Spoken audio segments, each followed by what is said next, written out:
Eu quero só declarar voto nesse processo, senhor presidente, até porque é um processo que tem a ver com a educação do município de São Carlos.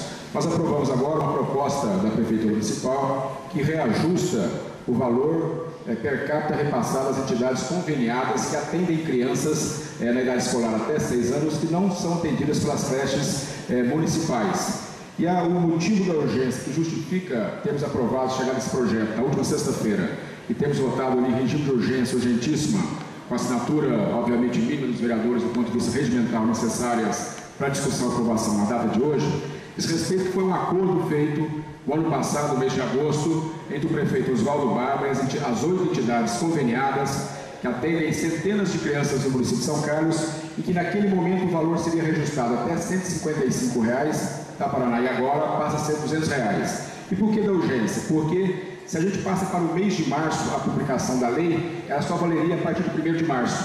Então, aprovando a lei agora, no final do mês de fevereiro, esse valor de R$ 200 per capita por criança de 0 a 2 anos, de 0 a 3 anos atendida nas creches filantrópicas, retroage ao dia 1º de fevereiro. E, obviamente, é um valor que se aproxima do valor repassado pelo Fundeb para o município de São Carlos e é uma marca da administração do companheiro Oswaldo Barba que cumpre o compromisso de chegar aos valores necessários para que as entidades filantrópicas possam ter uma vida mais tranquila, inclusive pagando salários melhores aos seus profissionais. Então, a partir de agora, a Câmara cumpriu o nosso papel, o projeto vai para sanção do senhor prefeito municipal. Tenho certeza que esse valor, as creches receberão um novo valor já agora, a partir do mês de fevereiro de 2012. Jornal DBC Web.